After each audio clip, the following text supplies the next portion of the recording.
Alhamdulillah, segala puja dan puji hanya milik Allah subhanahu wa ta'ala. Salawat dan juga salam kita hadiahkan kepada Rasul kita Nabi besar Muhammad sallallahu alaihi wa ala alihi wasallam.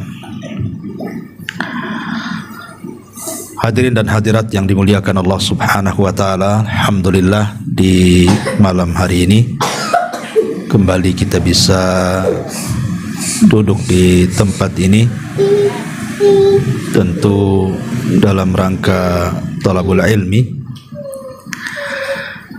dan biasa kita mengkaji tafsir surah pendek dalam juz amma. Tapi malam ini mungkin tema kita buat tema nasihat saja, tema ringan-ringan saja, tetapi insyaallah bermanfaat untuk kehidupan kita sehari-hari. Apa itu amalan-amalan ringan, tetapi kalau kita kerjakan atau kita lakukan bisa menghapuskan dosa-dosa kita sepanjang kita hidup. Allah subhanahu wa ta'ala, tentu yang dimaksud amalan-amalan ringan di sini semua manusia bisa melakukannya, karena tidak harus menginfakkan semua harta, atau tidak harus kemudian kita berperang sehingga kemudian harus meregang nyawa. Artinya amalan-amalan ini tidak sampai ke situ. Semua orang bisa melakukannya, baik laki-laki atau perempuan, baik anak-anak, orang dewasa ataupun orang tua bisa melakukannya. Taib, kita mulai dari satu ayat dalam surah Asy-Syura ayat 25. Allah subhanahu wa ta'ala mengatakan, wa huwa alladhi yaqbalu taubata an ibadi wa ya'fu anis sayyiati wa ya'lamu ma taf'alun. Allah subhanahu wa ta'ala berfirman, dialah Allah yang menerima tobat-tobat dari hamba-hambanya dan juga memaafkan seluruh kesalahannya, dan Allah tahu apa yang kalian lakukan. Di dalam ayat ini, ikhwatu fiddin yang dimuliakan Allah subhanahu wa ta'ala, Allah subhanahu wa ta'ala dengan kelembutannya dan dengan kasih sayangnya seolah-olah ingin mengatakan kepada kita, kalau seandainya di antara kalian, wahai hamba-hambaku, melakukan sebuah dosa, maka Allah subhanahu wa ta'ala akan membukakan pintu selebar-lebarnya. Kapanpun kita menghadap kepada Allah untuk bertobat, maka Allah subhanahu wa ta'ala membuka pintu tobatnya. Dan itu bentuk kasih sayang Allah azza wa jalla. Bahkan kasih sayang Allah subhanahu wa ta'ala melebihi kasih sayang seorang ibu kepada anaknya. Dahulu di zaman Nabi sallallahu alaihi wasallam, Nabi sallallahu alaihi wasallam pernah menawan banyak tawanan dalam peperangan, termasuk juga laki-laki dan wanita dan anak-anak kena tawan dalam peperangan itu. Nabi SAW heran dengan seorang wanita yang seolah-olah di wajahnya itu ada rasa cemas luar biasa. Kadang kemudian dia menengok ke kiri dan ke kanan, kemudian bangkit berjalan ke sana kemari seperti orang bingung, dan di raut wajahnya terdapat kesedihan. Rupanya setelah diperhatikan, wanita atau tawanan wanita itu kehilangan seorang bayi. Jadi dia mencari bayinya ke sana kemari, tidak ketemu. Sampai kalau seandainya ada seorang wanita yang menggendong bayi, maka dia akan datang kepada wanita yang menggendong bayi itu, dikhawatirkan itu bayi dia, saking kehilangannya kepada seorang bayi itu. Tiba-tiba setelah dia lelah letih mencari bayinya, bahkan hampir putus asa, Allah Subhanahu wa taala takdirkan ketemu pula bayi itu. Saking bahagianya, maka wanita itu memeluk bayi itu, menciumnya, kemudian langsung menyusuinya. Dengan penuh kasih sayang wanita itu memeluk erat bayinya itu. Kata Nabi SAW di hadapan para sahabat, bagaimana kalau seandainya di antara kalian, kata Rasul, mengumpulkan kayu bakar dan membakarnya. Setelah kemudian apinya menyala, kalian suruh wanita yang kehilangan bayi, yang baru saja ketemu bayinya, lemparkan bayimu ke dalam api itu. Maka sahabat mengatakan, ya Rasulullah, mustahil. Wanita itu sudah lama mencari bayinya, hampir putus asa. Setelah ketemu bayinya, tiba-tiba disuruhnya pula melempar bayi itu ke dalam api. Mustahil, tidak mungkin mau seorang ibu melemparkan bayinya ke dalam api, kata sahabat. Maka Nabi SAW mengatakan kepada para sahabatnya, Allah lebih sayang kepada hambanya dibandingkan wanita itu kepada bayinya. Allah lebih sayang kepada hambanya dibandingkan wanita yang kesana kemari mencari bayinya, kemudian setelah ketemu memeluknya, daripada ibu itu kepada bayinya. Makanya ada seorang ulama mengatakan, kalau nanti pada hari kiamat kemudian aku disuruh memilih siapa kira-kira yang akan menghisabku, Allah ataukah ibuku, maka dia mengatakan, demi Allah, aku lebih memilih Allah yang menghisabku dibandingkan ibuku yang menghisabku, katanya. Padahal mustahil ibu yang sayang dengan anaknya ketika menghisab anaknya, kan tidak mungkin juga memasukkan anaknya ke neraka. Kalau seorang ibu itu sayang dengan anaknya, tetapi Allah Subhanahu wa taala jauh lebih sayang kepada kita dibandingkan ibu kita dengan kita. Karena Allah Subhanahu wa taala itu adalah zat yang maha Ar-Rahman dan Rahim. Ma'asyiral muslimin yang dimuliakan Allah Subhanahu wa taala, di dalam ayat yang lain dalam surah Az-Zumar ayat 53, Allah Subhanahu wa taala mengatakan, qul ya ibadiyalladzina asrafu ala anfusihim, katakan, wahai hamba-hambaku yang mereka melampaui batas terhadap diri-diri mereka, la taqnatu min rahmatillah, jangan pernah putus asa dari mengharap kasih sayang Allah Subhanahu wa taala. Innallaha yaghfiru dzunuba jami'a, karena Allah itu menghapuskan seluruh dosa hamba-hambanya. Ma'asyiral muslimin yang dimuliakan Allah Subhanahu wa taala, bentuk kasih sayang Allah Azza wa Jalla kepada kita adalah ketika kita melakukan sebuah dosa, Allah masih menutupi dosa kita. Kalau Allah Subhanahu wa taala mau membongkar dosa kita atau aib kita, tidak ada orang yang selamat, ikhwan. Tidak ada orang yang selamat. Kalau aib kita sampai terbongkar, tidak ada yang selamat kita ini dari manusia yang lainnya. Boleh jadi yang dulunya dihormati bisa saja direndahkan. Boleh jadi dulunya kita ini dimuliakan, boleh saja dihinakan. Atau mungkin dulunya orang mau bicara dengan kita, boleh juga meninggalkan kita. Kalau sampai aib kita ditampakkan Allah kepada orang lain. Siapa di antara kita yang tidak punya aib? Semua kita itu punya aib. Saya, Anda, siapapun. Boleh jadi kalau antum tahu aib saya, nggak mungkin antum undang saya ke sini untuk ngaji. Saya dimuliakan antum dan diundang ke sini itu karena Allah masih menutup aib saya saja. Seperti Imam Ahmad ibn Hanbal ketika datang murid-muridnya sibuk mau membawakan barang-barangnya. Apa kata Imam Ahmad? kalian menghormatiku itu karena kalian belum tahu dosaku, katanya. Kalau kalian tahu dosaku, tidak ada yang akan mengangkatkan barangku. Justru kalian akan meletakkan pasir di atas kepalaku, katanya. Artinya ketika Allah subhanahu wa ta'ala menutupi aib-aib kita, itu bentuk sayang Allah kepada kita. Dan kelak pada hari kiamat, kalau kita memang ditakdirkan Allah subhanahu wa ta'ala mendapatkan hisab yang mudah, apa kata Allah?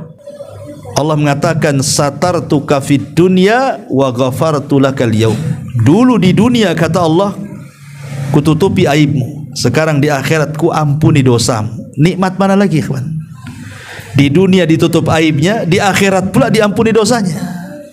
Tidak ada nikmat yang lebih nikmat dibandingkan kita ditutup aib dan diampuni dosanya, kan?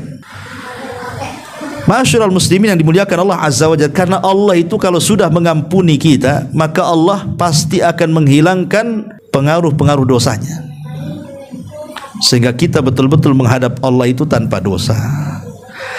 Lah ada amalan-amalan yang ringan, seringan-ringannya, semua orang bisa melakukannya, tapi pengaruhnya luar biasa di dalam menggempur dosa. Apa saja itu amalan-amalan ringan?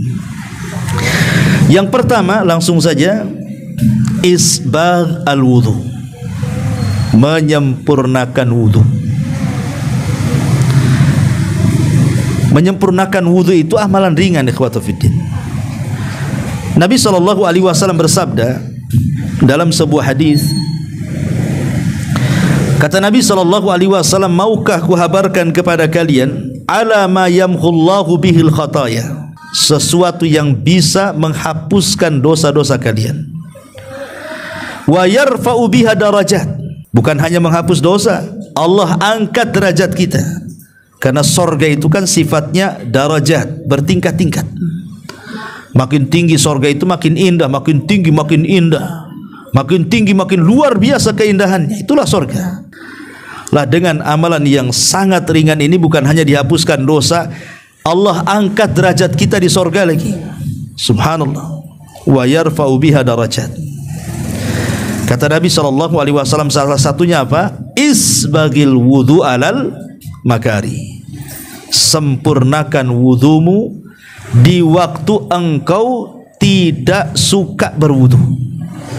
Boleh jadi mungkin antum lagi demam, kan itu ya, mau megang air tuh kayaknya gimana gitu ya, atau subuh-subuh dingin-dingin gitu ya, mau megang air itu kayaknya udah dingin pula air itu.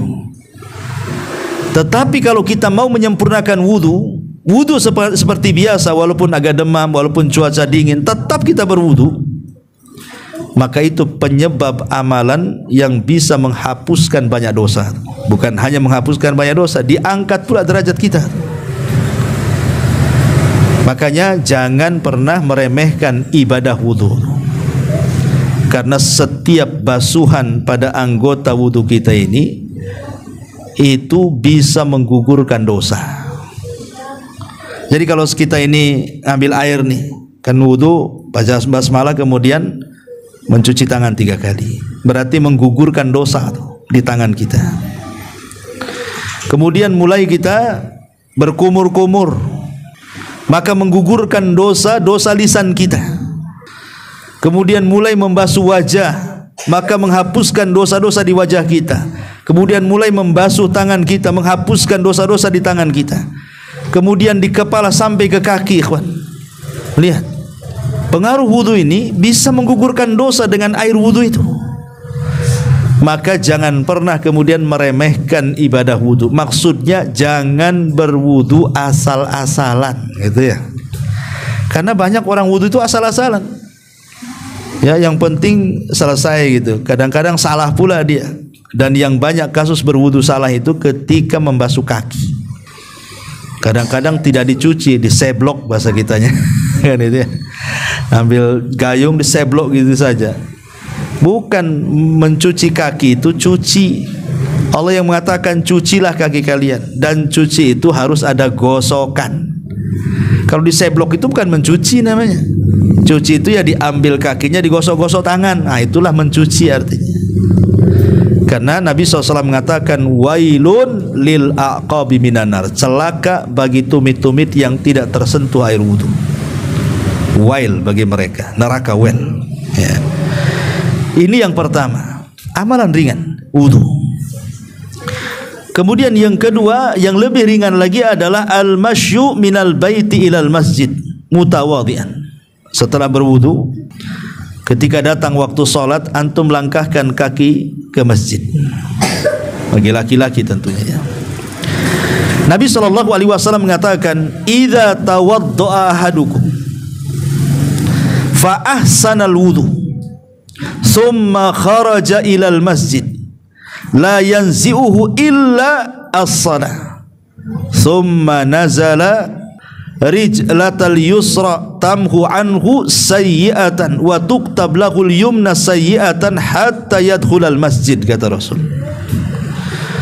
Kata Nabi SAW, siapa yang berwudu, tadi sudah selesai wudu, dengan wudu saja kesalahan kita habis tuh. Ditambah-tambah kemudian dia menuju masjid dan tidak ada niat ke masjid kecuali hanya untuk sholat. Jadi niatnya itu untuk sholat, bukan ingin lagi utang pula ketemu kawan di masjid, bukan. Memang ke masjid hanya untuk sholat, ya. Kemudian dia pun melangkah, ya, kaki kiri, kaki kanan dia langkahkan, diayunkan dari masjid, dari rumah ke masjid itu. Maka Nabi SAW mengatakan, yang kaki kanan, yang kaki kiri, nazala rizlatul yusra, ketika kita melangkahkan kaki kiri saat melangkah itu, maka dosa-dosa kita akan gugur. Dan ketika kita melangkahkan kaki kanan, maka akan dicatat satu pahala sampai dia masuk masjid. Coba bayangkan kalau antum dari sini, anggaplah masjidnya 100 atau 200 meter dari rumah, antum melangkahkan kaki kiri kanan sampai ke masjid itu berapa coba jumlahnya? Kita tidak pernah menghitungnya kan. Kalau ngitung malah susah jalannya. 1, 2 malah susah kalau gitu. Tapi kita tidak bisa menghitung lah berapa langkah kanan, berapa langkah kaki kiri itu sampai ke masjid. Coba bayangkan. Setiap kaki kanan melangkah dicatat satu pahala, setiap kaki kiri melangkah hilang pula satu dosa. Luar biasa gitu ya. Ini kan ringan seperti ini. Ya, tapi sekali lagi orang yang seperti ini syaratnya 2. 1, dia berwudu dari rumah. Yang kedua, niatnya untuk sholat. Maka setiap langkah-langkah kakinya itu akan menghapuskan dosa dan mencatat pahala. Luar biasa. Amal ringan. Ya, ini yang kedua. Yang ketiga, antum udah sampai masjid. Ya, udah sampai masjid nih. Dengar suara adzan. Nabi SAW mengatakan, setelah kemudian antum mendengar suara adzan, tentu kan ketika muadzin berkumandangkan adzan kan antum jawab tuh. Muadzin mengatakan Allahu Akbar, kita katakan Allahu Akbar.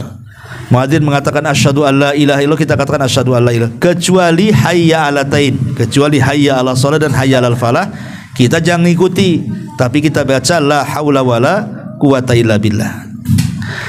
Kalau seandainya kemudian dia mengikuti ucapan-ucapan muadzin itu, kata Nabi SAW, man qala hina yasma'ul adzan, barang siapa yang tatkala mendengar suara muadzin sedang mengumandangkan adzan, mengucapkan apa yang diucapkan muadzin, kemudian setelah selesai adzan nih, selesai adzan, antum kan baca salawat di situ, Allahumma rabba hadhihi da'wati tammah wassalatil qa'imah ati Muhammadanil wasilata wal fadilah wa ba'atsul maqama mahmudan allati wa'adta innaka la tuhliful mi'ad. Antum baca ini, asyhadu an la ilaha illallah wahdahu la syarikalah wa asyhadu anna Muhammadan abduhu wa rasuluh raditu billahi rabba wa bil islami dina wa bi Muhammadin nabiyyan wa rasula. Apa kata Rasul? Ghufira lahu ma taqaddama min dambi, maka dosa antum yang dulu-dulu akan dihapuskan. Ya, cukup antum membaca kalimat ini setelah menjawab suara muadzin, kemudian bersalawat setelah adzan, antum baca bersyahadat asyhadu alla ilaha illallah wa asyhadu anna muhammadar rasulullah raditu billahi rabba wa bil islami dina wa bi muhammadin nabiyya wa rasula. Dengan ucapan ini Allah hapuskan dosa-dosa kita. Coba mulai dari wudu dihapuskan dosa, langkah ke masjid dihapuskan dosa, zikir setelah adzan dihapuskan lagi dosa kita. Luar biasa ya kawan ya. Kemudian setelah adzan kan nggak langsung sholat, ada jeda dulu kan di situ, menunggu lagi kita ini. Habis mamanya adzan, antum sholat tahiyatul masjid kayak atau mungkin qobliyah kan itu. Kan tidak harus langsung sholat, tidak ada beberapa masjid langsung qomat, tapi ada beberapa masjid itu kan ngasih waktu antara 10 menit 15 menit baru sholat kan. Apa kata Nabi SAW? Ya, maukah kutunjukkan kepada kalian sesuatu ma yamhullahu bihil khataya wa yarfa'u bika darajat, sesuatu yang bisa menghapuskan keburukan kesalahan kalian dan mengangkat derajat kalian. Kata Nabi SAW, salah satunya adalah intidharus salati ba'da salat. Antum menunggu salat untuk salat lagi. Jadi menunggu salat itu bisa menggugurkan pahala tuh, bisa menggugurkan dosa dan bisa mengangkat derajat. Duduk saja nunggu salat, seolah-olah kita sedang salat, ditambah-tambah dosa kita gugur, kemudian kita diangkat. Makanya kalau seandainya antum memang ya adalah kesenggangan waktu, kan tidak mungkin antum seminggu atau sebulan tuh sibuk terus kan itu. Mesti adalah 1-2 hari itu yang senggang, datanglah ke masjid. Pamannya maghrib jangan balik gitu ya. Nanti dari maghrib ke isya itu kan tidak terlalu lama jaraknya. Antum bisa baca Quran, berzikir sambil ya. Itu namanya menunggu sholat setelah sholat ya. Maka itu bisa menggugurkan dosa dan mengangkat derajat. Ini yang keempat ya. Kemudian yang kelima, setelah kita berwudu menggugurkan dosa, kemudian berjalan ke masjid jalannya menggugurkan dosa, kemudian zikir setelah adzan menggugurkan dosa lagi, kemudian setelah itu nunggu sholat wajib menggugurkan dosa lagi. Kemudian di sana ada sholat sunnah ya. Ada sholat sunnah yang disebut dengan rawatib, ba'diyah dan qobliyah. Ada yang mengatakan 12 rakaat, ada yang mengatakan 10 rakaat. Bagi yang mengatakan 12 rakaat berarti dimulai daripada 4 rakaat sebelum zuhur. Nah itu. Bagi yang mengatakan 10 rakaat berarti sebelum zuhur 2 rakaat. Nah, itu saja bedanya. Ya. Jadi kalau kita hitung yang 12 rakaat dulu ya, 4 rakaat sebelum zuhur itu sudah 4 rakaat. Kemudian 2 rakaat setelahnya dan 6 gitu ya. Kemudian 2 rakaat setelah maghrib sudah 8. Kemudian 2 rakaat setelah isya ada 10. Kemudian 2 rakaat sebelum subuh, nah itu sudah 12. Ini bagi yang mengatakan 12 rakaat. Bagi yang mengatakan rawatib itu 10 rakaat berarti 2 rakaat sebelum zuhur, 2 rakaat setelah zuhur, 2 rakaat setelah maghrib, 2 rakaat setelah isya, 2 rakaat sebelum subuh. Nah itu bagi yang mengatakan 10 rakaat ya. Nah Nabi SAW ketika menyebutkan apa namanya salat sunnah rawatib, kata Rasul, man shalla qabla dhuhri arba'an wa ba'da dhuhri arba'an harramallahu basyaratahu 'alan nar. Siapa yang sholat 4 rakaat sebelum zuhur ditambah 4 rakaat setelahnya, maka Allah haramkan neraka pada dia. Ketika Allah haramkan neraka berarti ada kaitan dengan pengguguran dosa, karena orang masuk neraka itu karena dosa. Ketika dia dihindarkan dari neraka berarti memang dosa-dosanya digugurkan. Itu maksud di pendalilannya itu. Berarti sholat rawatib itu juga luar biasa, bisa menggugurkan dosa. Bahkan lebih daripada itu bisa menempel kekurangan-kekurangan yang kita lakukan pada sholat wajib. Boleh jadi ketika sholat wajib itu antum menghayal, melamun, tidak fokus, tidak tumakninah. Dengan rawatib itulah bisa nempel-nempel yang wajib itu. Ini yang nomor 5. Yang nomor 6, al-muhafadhatu ala salati amsi wa qabla ghurubiha. Hendaklah kita menjaga 2 salat. Yang lainnya dijaga juga maksudnya. Tetapi khusus 2 salat ini harus lebih dijaga lagi gitu maksudnya. Salat-salat 5 waktu dijaga. Hafidhu ala salawati was salatil wusta kata Allah. Jaga oleh kalian 5 waktu salat. Terutama ini 2 salat. Kata Nabi sallallahu alaihi wasallam, la yalijin nar ahadan. La yalijin nar ahadan. Tidak mungkin disentuh api neraka khusus orang ini kata Rasul. Siapa? Man shalla qabla tulu'i syamsi wa qabla ghurubiha. Siapa yang menjaga salat sebelum terbit matahari alias subuh dan sebelum tenggelam matahari alias asar.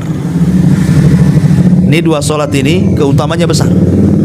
Sampai-sampai Rasul mengatakan tidak akan disentuh neraka. Coba ingat. Tidak akan disentuh neraka, artinya digugurkan dosa-dosanya itu.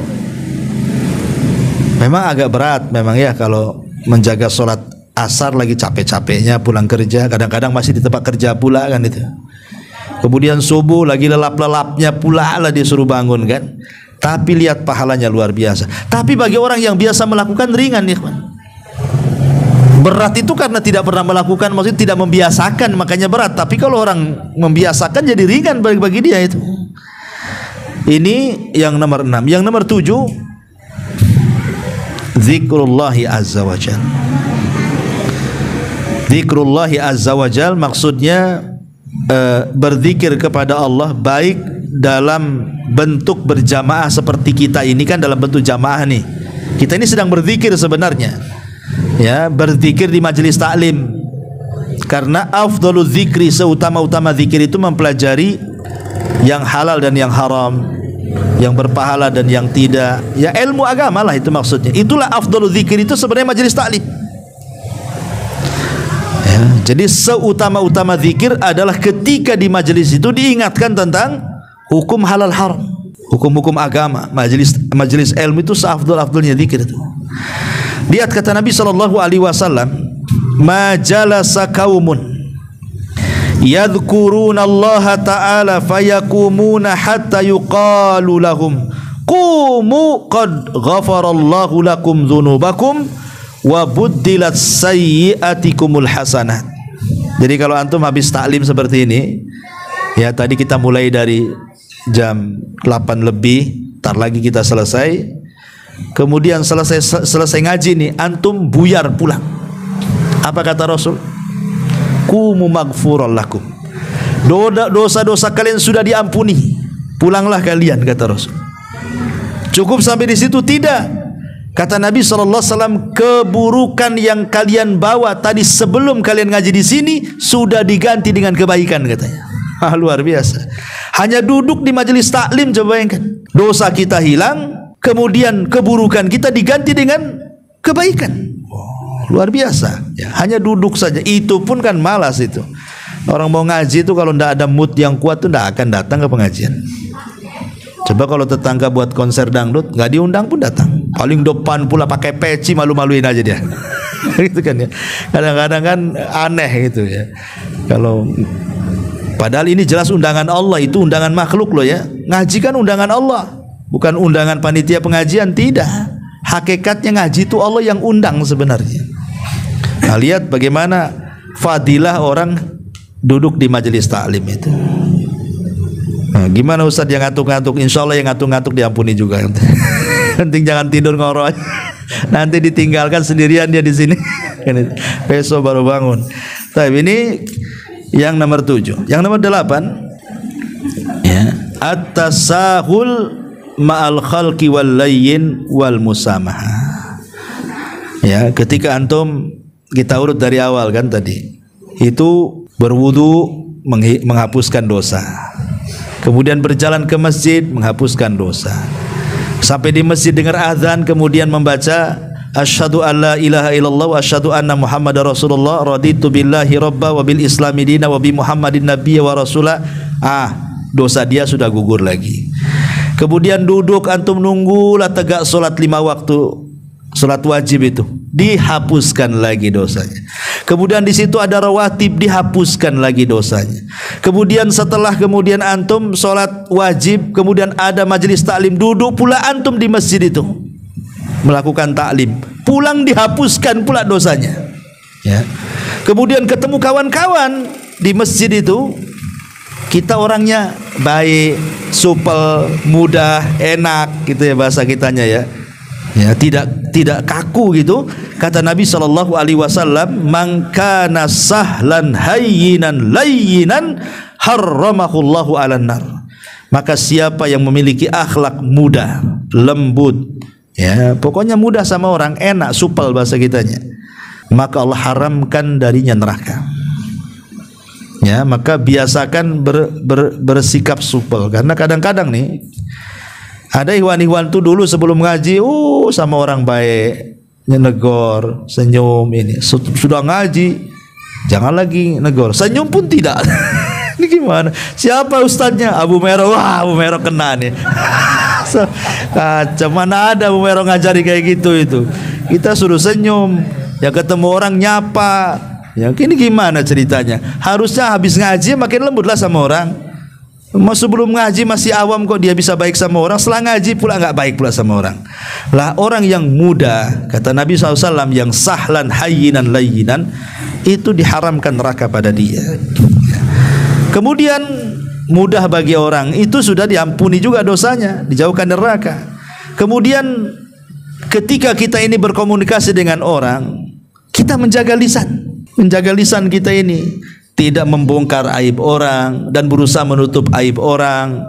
Kemudian juga memberikan arahan kepada orang yang sedang gibah, jangan gibah, dan begitu seterusnya. Berusaha dia menutupi aib orang. Maka Nabi SAW mengatakan, man dabba an irdi akhihi bil ghibati kana haqqan 'ala Allah an yu'tiqahu minan nar. Siapa yang membela kehormatan saudaranya, kita tidak menjelek-jelekan atau kita melarang orang lain menjelek-jelekan, ya, maka dia berhak mendapatkan hadiah dari Allah, di mana Allah akan memerdekakan ia dari api neraka. Ya, jadi kalau sudah ke masjid, udah ada majelis taklim, kemudian orangnya enak, kemudian lisannya kita jaga tidak menyakiti orang, menyakiti saudara kita, atau kita menasihati orang yang menyakiti saudaranya, maka Allah hadiahkan apa? Haqqan 'ala Allah, kewajiban bagi Allah, an yu'tiqahu minan nar. Maka orang ini akan dimerdekakan dari api neraka, ya. Kemudian ma'asyiral muslimin yang dimuliakan Allah Azza wa Jalla, kalau seandainya mungkin di masjid atau kawan-kawan dengar pula, mana si anu tuh kok enggak ada, sakit Pak katanya. Kemudian antum katakan, oh kalau gitu kita berkunjung, ajak berkunjung, ya kan? Maka kalau kita mengunjungi orang sakit, ma'asyiral muslimin yang dimuliakan Allah Azza wa Jalla, maka malaikat di belakang itu akan mendoakan ampunan kepada kita tuh, selama kita berjalan ke orang sakit itu. Ya Allah ampuni orang ini, ya Allah ampuni orang ini, ya Allah ampuni orang. Bayangkan, ya, muamalah sehari-hari, ya. Kemudian setelah antum datang ke orang sakit, rupanya orang sakit ini orang kaya, walaupun sakit disuruhnya kita makan pula di rumahnya. Gitu. Antum bawa orang sakit, bawa pisang, pulang pula bawa salak. Berarti baik orang sakitnya ini kan. Ya sebenarnya ngasih salak itu salak dari orang juga gitu. Cuma ditukar saja.